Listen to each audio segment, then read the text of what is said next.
journal avec STM Transport Voyageurs. Une nouvelle façon de voyager.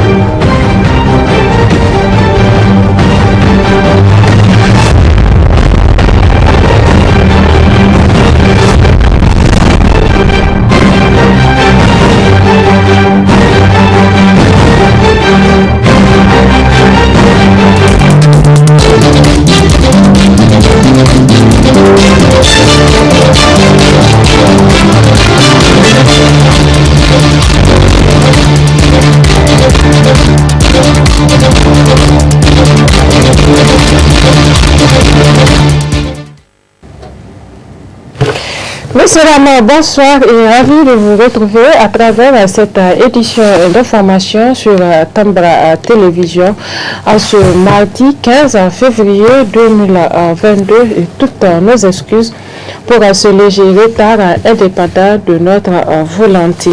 Cela dit, la place AB de l'université Abdou-Moumouni de Niamey a servi de cadre cet après-midi à une déclaration de presse qui a été conjointement rendue publique par le comité directeur de l'USN, l'IEMIN, l'IPTN et la section lycée et collège de Niamey. Celle-ci est donc relative à la tuerie d'un de leurs camarades lycéens ce jour 15 février 2022 à Niamey par la garde nationale. Suivons donc la teneur de la déclaration dans cet extrait.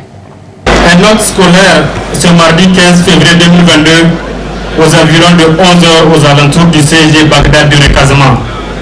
Chers camarades, en cette veille de la marche du recueillement, le monde des scolaires nigériens vient d'enregistrer une autre fois encore une nouvelle victime d'un rangs froidement assassiné par les forces de l'ordre qui n'ont aucune maîtrise dans le maintien de l'ordre, comme s'ils n'ont pas en mémoire les assassinats de nos camarades martyrs.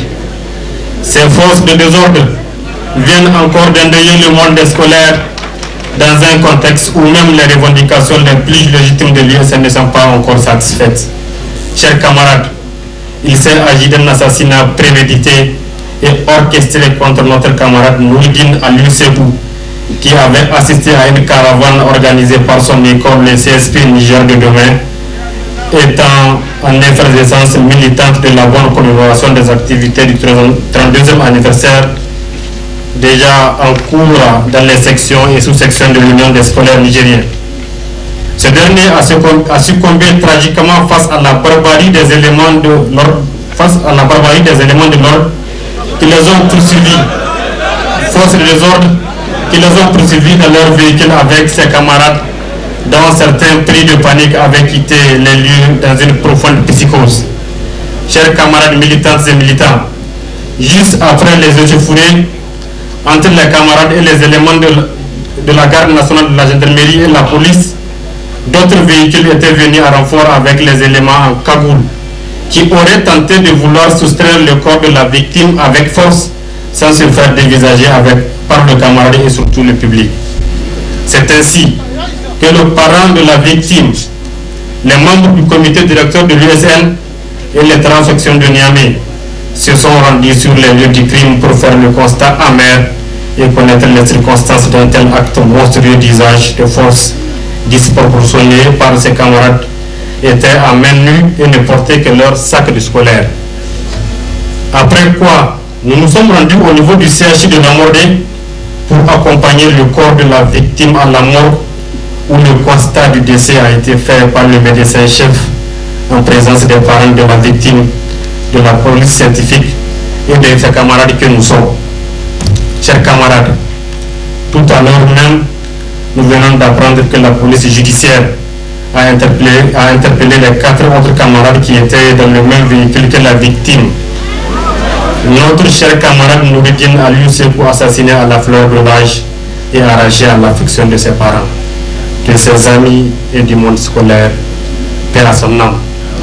En tout état de cause, l'USN exige la lumière sur cet événement tragique, car rien ne justifie l'usage des violences à balles réelles sur des paisibles citoyens dans une république. La libération immédiate et sans condition ni délai des camarades interpellés par la police judiciaire. La mise en place d'une enquête indépendante pour situer les responsabilités dans un bref délai, sans quoi l'USN fera usage des méthodes traditionnelles de lutte pour se faire entendre.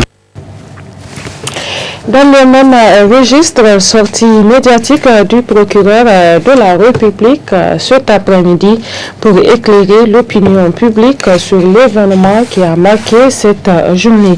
Il s'agit notamment de l'affaire du décès d'un élève du nom de Noureddine Alio, suite donc à des tirs à balles réelles d'un élément des forces de défense et de sécurité. Tout en regrettant l'événement, le procureur a tenu à clarifier la situation et il rassure qu'il n'y aura pas d'impunité. Suivez. Un véhicule de marque Mercedes à bord duquel il y avait 6 personnes plutôt, dont 2 filles et 2 garçons, à vivre à lire effectuer ce qu'on appelle un virage américain à côté d'une résidence qui était surveillée par les éléments de la gendarmerie nationale. Alors devant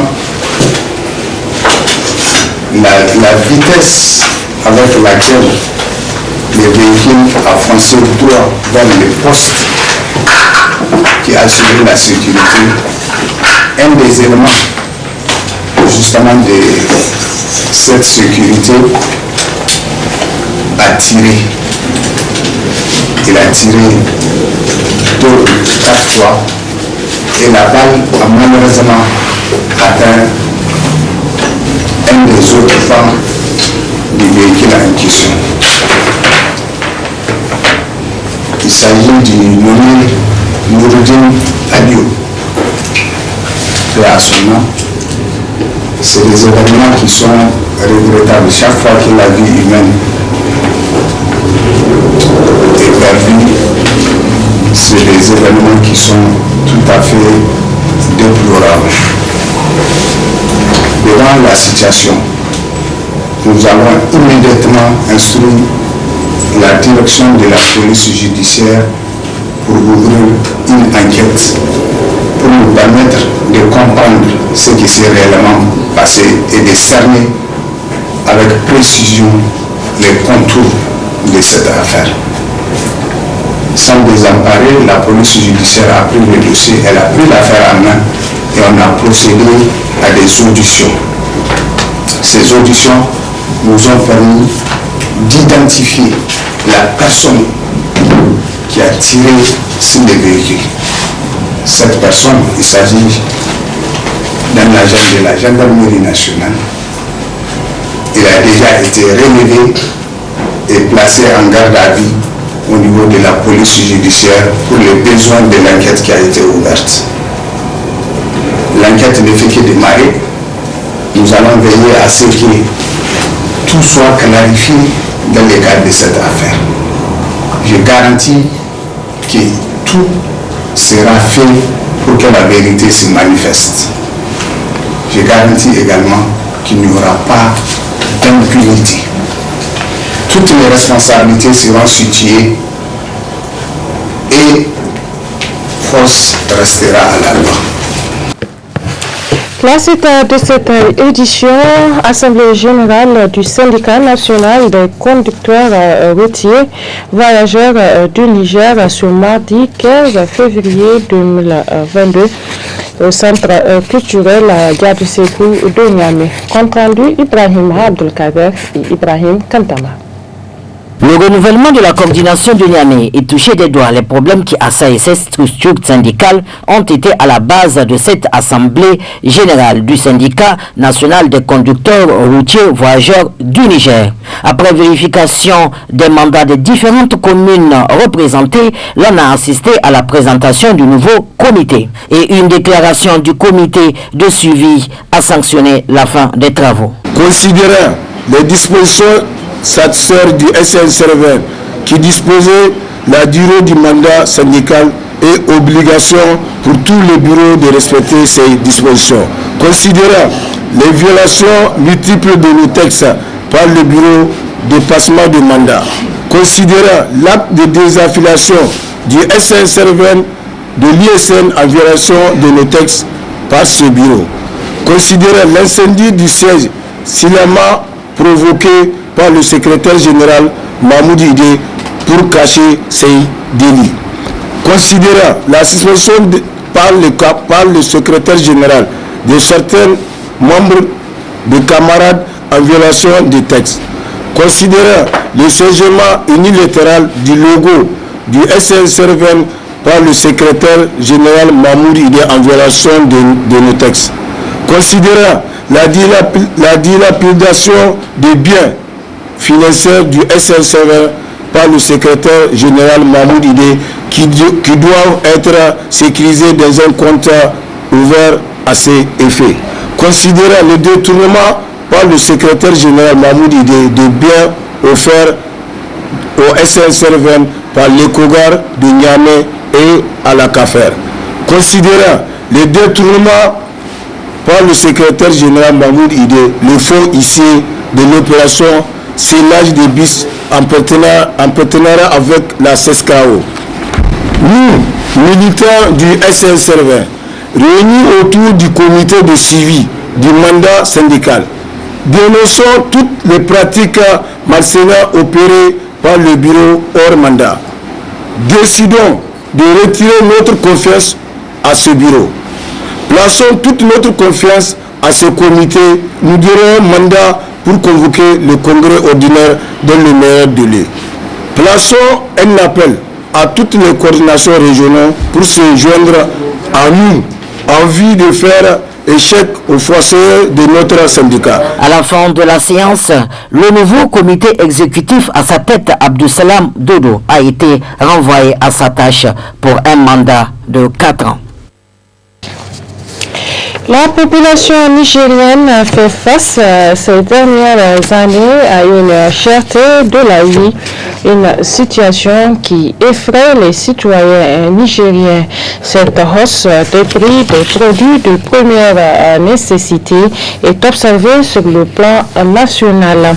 Que pensent les citoyens sur cette situation et d'où vient ce problème de cherté de la vie qui prend de plus en plus de l'ampleur suivant les réactions des citoyens?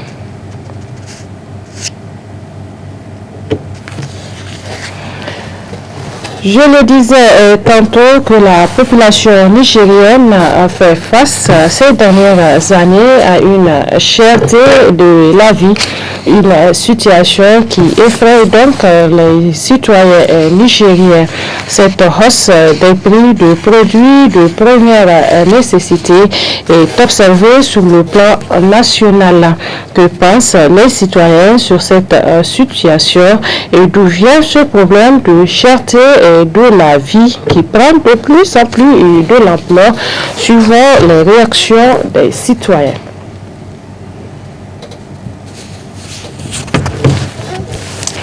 La suite donc de cette édition avec la célébration de la journée mondiale de l'épilepsie hier lundi 14 février 2022.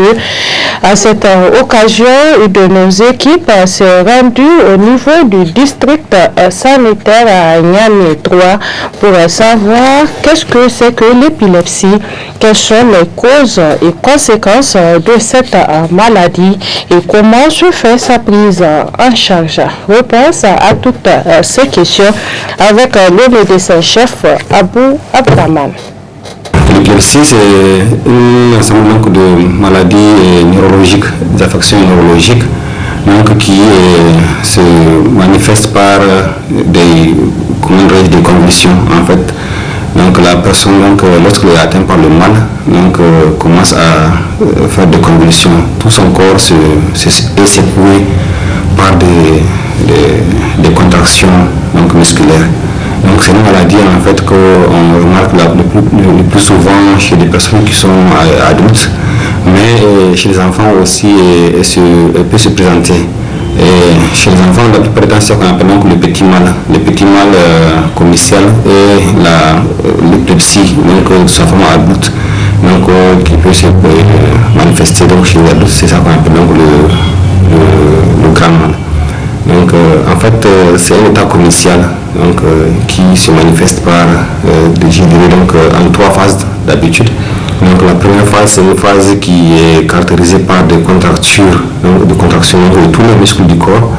Donc les muscles maxillaires, les muscles du cou, les muscles du tronc, les membres. La personne se raidit carrément. Et après, la deuxième phase qui va se révéler, c'est la phase vraiment tonico-chronique qui est agitée. Donc la personne a des secousses violentes par tout le corps. Et la troisième phase, c'est la phase de résolution, la phase résolutive, où la personne, les contractions des muscles se relâchent. Et vous sentirez aussi que la personne a une respiration qui est bouillante, comme s'il est encombré. Deux fois, on peut observer la bave qui sort par la bouche de la personne, c'est une sécrétion salivaire mousseuse. Et à quel moment aussi, certains patients peuvent se voir libérer des urines. Donc c'est ça la phase, les différentes phases que l'épilepsie se manifeste chez la personne. Et après, d'habitude, la personne ne peut même pas se souvenir de ce qui s'est passé. C'est ça qu'on appelle un syndrome de confusion post-critique. C'est-à-dire après la crise, la personne ne peut même pas se souvenir de ce qui s'est passé. Et ça, je vais rassurer ici, c'est surtout que le fait que l'épilepsie, ce n'est pas une maladie qui est contaminante, qui est contagieuse. Donc, il est inutile de fuir un épileptique en crise. C'est important que les personnes qui sont autour de lui lui apportent de l'aide, de secours, éloigner les objets qui peuvent le blesser, l'éloigner des situations qui peuvent mettre sa vie en danger. Par exemple, s'il est au bord d'une hauteur, au bord d'un cours d'eau ou au bord d'une piscine, c'est vraiment de le dégager de là afin qu'il ne puisse pas tomber et se noyer dedans ou bien ne pas tomber de la hauteur. Maintenant, par rapport à la prise en charge, en fait, il y a une prise en charge médicale, mais ce n'est pas, pour l'instant, ce n'est pas surtout pour guérir de la maladie, mais ça permet d'éloigner ou d'espacer les crises et de diminuer la fréquence des crises chez le patient. Certaines interventions chirurgicales, lorsque le sein est trouvé, lorsqu'elles sont vraiment ciblées, peuvent aider vraiment à améliorer la vie du patient. Parlons politique à présent dans cette édition avec les partis politiques membres de la mouvance pour la renaissance du Niger, MRN, qui ont donc rendu publique une déclaration au siège national du PNDS Paria. L'objectif est de faire le point sur la situation socio-politique et sécuritaire du pays, tout en réitérant leur soutien au gouvernement. La teneur avec Al-Kassoum Saleh. Les partis politiques membres de la mouvance pour la renaissance du Niger, MRN, se félicitent de l'exercice du pouvoir de la majorité présidentielle sous la conduite éclairée de son Excellence M. Mohamed Bazoum, président de la République, chef de l'État, et du bon fonctionnement des institutions de la République qui augure des lendemains meilleurs pour notre pays. Ils tiennent à féliciter et à encourager son Excellence le Président de la République, chef de l'État, pour sa politique d'ouverture et de dialogue avec toutes les couches sociales, ainsi que pour sa gouvernance de proximité en allant au contact des populations et des forces de défense et de sécurité, particulièrement dans les zones affectées par le conflit ainsi que les acteurs du secteur de l'éducation. À titre illustratif, nous pouvons citer entre autres les tournées dans les régions de Maradi, Tillabéri, Tawa et Difa et des différentes rencontres avec les organisations socio-professionnelles, etc. Par rapport à l'engagement personnel de son Excellence le Président de la République, chef de l'État, à l'occasion de son discours d'investiture, il disait, et je cite, « Je ferai de l'éducation un domaine dont je m'occuperai personnellement, autant que je m'occuperai de la sécurité. » Fin de citation. À titre de rappel, le gouvernement, sous l'impulsion de son Excellence Mohamed Bazoum, Président de la République, chef de l'État, a décidé de recruter 171 enseignants-chercheurs et technologues, 344 enseignants scientifiques, 2150 enseignants contractuels pour l'éducation nationale et 167 enseignants pour le sous-secteur professionnel et technique. De régulariser la fonction de 6 000 enseignants contractuels de la fonction publique âgés de plus de 45 ans. De réaliser des internats dont 2 sont déjà opérationnels et plusieurs autres en cours de réalisation dans le cadre de la mise en œuvre de son programme politique en faveur de la scolarisation de la jeune fille. Au plan sécuritaire, malgré les vicissitudes de la situation sécuritaire, notre régime a gardé sa constance de lutte contre le terrorisme dans les zones affectées par la crise. À cet effet, le Président de la République, chef de l'État et son gouvernement ont engagé une politique de diversification des partenaires et d'acquisition d'équipements militaires appropriés tels que les vecteurs aériens en qualité et en quantité suffisante pour mieux faire face à la situation. Conséquemment, les résultats sont toujours visibles et probables à travers la neutralisation de beaucoup d'éléments terroristes au cours des campagnes victorieuses dans les régions de Tilaberi, à Banubangou, Oureguelajo, Tamon, Inates, Gorwal, Apala, Sanam, Diago. Difa, Chetimari Wangou, zone des rives de la Komadougou et du lac Tchad. À Maradi, la zone de Madaroufa, Atawa, Tilia, Tebaram, Takanamat, etc. Les partis politiques membres de la mouvance pour la renaissance du Niger MRL félicitent et encouragent nos forces de défense et de sécurité dans leur noble mission de défense du territoire et de la préservation de la quiétude des populations et de leur... Et c'est la fin de cette édition d'information sur Tambra Télévision. Merci à vous de l'avoir suivi. Passez d'excellents moments en compagnie de notre programme. Au revoir.